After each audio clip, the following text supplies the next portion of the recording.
Well, it's rolling again. I'm here with Mark Randall, the CEO of Adobe, and he had a speech at the Next Web yesterday about making your own dream career, and I really like his the way he looks to education and developing your own career in your company.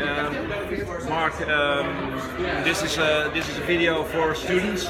So, what would you advise students at university to do to make their own dream career? Could you give a little insight on that?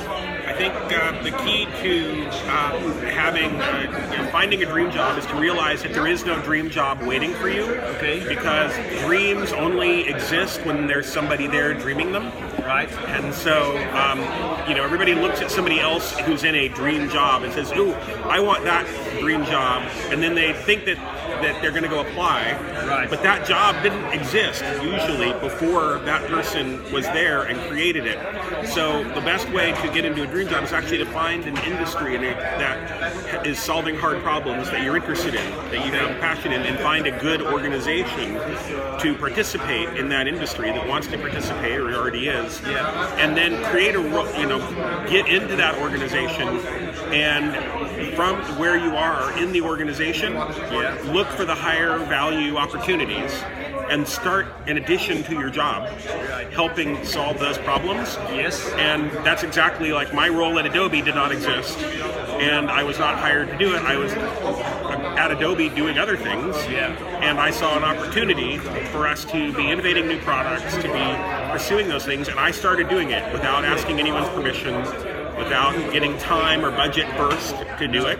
I just took a little bit of money I could find and a little bit of time that I had or my own weekends, and I started creating new value. And the company immediately recognized, sometimes it's not even your boss, it's your boss's boss and the CEO. So one big concern that people have is, well, I have to still keep doing my job, or I'm going to get fired or my boss will be mad at me.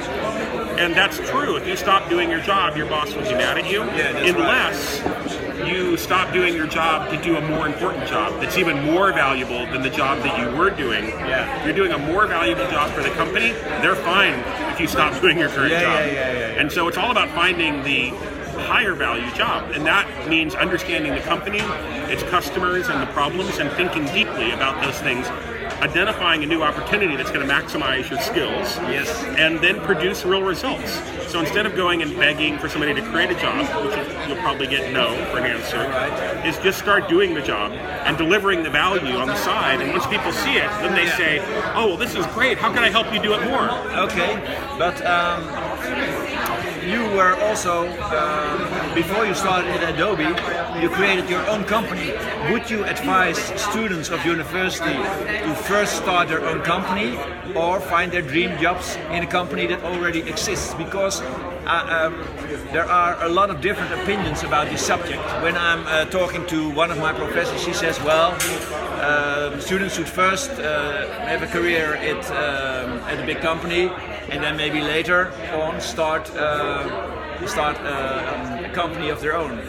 What's your opinion about this? Or I think it's hard to have a general advice on that, because everybody's different and every situation is different. So it depends on your skills, it depends on your interests, and depends on the opportunities in front of you. So certainly there can be advantages to working for a big company, particularly if it's a good big company. It's more important than having a job necessarily. What's more important is to get a job in the industry that you're interested in. Working, particularly the younger you are, to work. I always suggest to people, if they're looking for work and they're graduating from college, that the number one thing to do is to look for who you're going to be working for. A great manager on a great team, because they're going to finish your education. When you've graduated from college, your education is still just beginning. There's so much that you don't know, and you're going to learn from your first teams. And what you're going to learn is either wrong and negative from bad teams, or from great leaders, great managers. And you can even have a great manager inside a not very good company. It can happen, right? So it doesn't just say, oh, I want to work for this company if you have a lousy manager inside an otherwise great company, you're going to get lousy experience. Right. They're not going to develop you. You're not going to have a good time. Yeah. And conversely, you could go to a smaller company, but if there's a great manager, and the only way you can really know is to talk to other people that work for that person or have worked for them. Yeah. So you shouldn't just take the job that's offered to you. You should be really interviewing them to see, because you can only have one job at a time. Right. Yeah. And you're also making the choice to take a job and not go out on your own. And so it has to be really a right fit. And so if I was advising somebody, I would say, well, look at your opportunities. And if you could find a job with a brilliant leader, even if it was less money or the company isn't famous, it's better to take a job from a great leader that you could spend a year working with and learn so much about how they work, how to think about approaching problems. You'll have, I think, great abilities develop when you do that. If you can't find that, if it's just like, well, it's a job, they're okay, it's a good company, I'll make money, then I would say go look at startup, because you're going to have to figure it out yourself anyway. So there's self-education. Yeah. And so if you can't find a great teacher, you're wasting your time with a bad teacher. Right. And better to go to the library and educate yourself, and that's doing a startup. Okay, great. Valerie, you're also here, and you made your own startup. What is your experience as being a startup, and how do you react to the words that Mark just said about being inspired by a great leader, for instance? Well, when I was just starting, I couldn't find anyone to help me or think with me how to grow, how to educate myself, when I could learn more. So I started myself. I started educating myself. Yeah. I looked for books, for information on the internet, and I was learning more and more and more also about the startup world. I rolled into it, and by doing, I learned so much more than by sitting in class waiting for a teacher to tell me what he knows.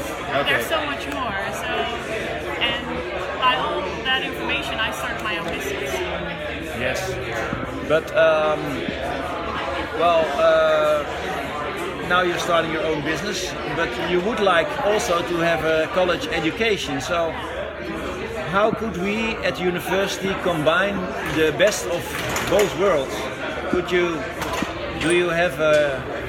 Yeah, I think I have an idea about that. Yeah. University of Amsterdam is actually telling their students you can choose your subjects and then finish them, and then you have a few subjects, and then it's okay. You don't have a full course, but it's something, and that's what I'm missing on my level of education, that I can pick a few things, and then I get a certificate or anything, and then I can tell the people that are saying to me, you're really young, why didn't you finish school? And I can say, well, I actually did something to prove that I can fit in the system as well, break into the system. So it would be nice to have to follow a few courses, and then I can prove that I'm on the right level of... yeah. Okay.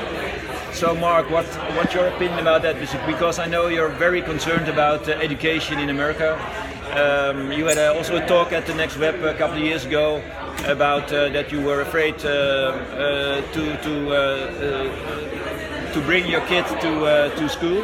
So could you share some thoughts about this topic? I think education is something that obviously is incredibly important.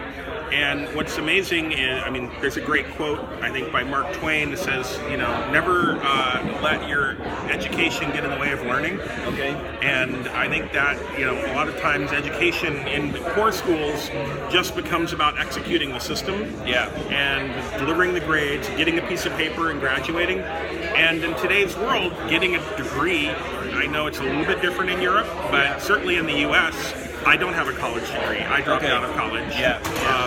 I created startups. Without a college degree, it might have been hard for me to get hired at Adobe officially. Yeah. But I ended up working at Adobe because they paid tens of millions of dollars to buy my company from me. Then, when they were filling out the form, it's like, what college degree do you have? And I'm like, I don't have one. And they said, we can't advance the screen if you don't have a degree. And I'm like, well, I already cashed your check. So if you don't want me to work here, that's fine. Thank you. And they were like, oh, we'll figure it out. And they figured out, And so, I think they have an expectation about a degree, but that is changing in today's world. Like my daughter is 7 years old. And I've told my wife, who has an MBA, I told my wife, by the time she is 19, the expectation that you have to have a degree to do anything. Like it's now become a baseline. Like you used to have a high school diploma when my parents, or you couldn't really be taken seriously. And then it was like you had to have a college degree. And now it's like you have to have an MBA to be taken seriously. But what's happening is it's going to burn out, and people are already just saying like, what really matters is what can you do. Okay. Show me what you can do. So when I'm hiring people at Adobe, so I made myself a promise in January. I stopped. I will never interview anybody for a job ever. Okay. I hire lots of people. I never do job interviews, and I never look at resumes. All right. I will never look at another resume in my entire life, and I will never interview anybody to hire them in my entire life. Okay. I'm only hiring people I've never met. All right. But how do you?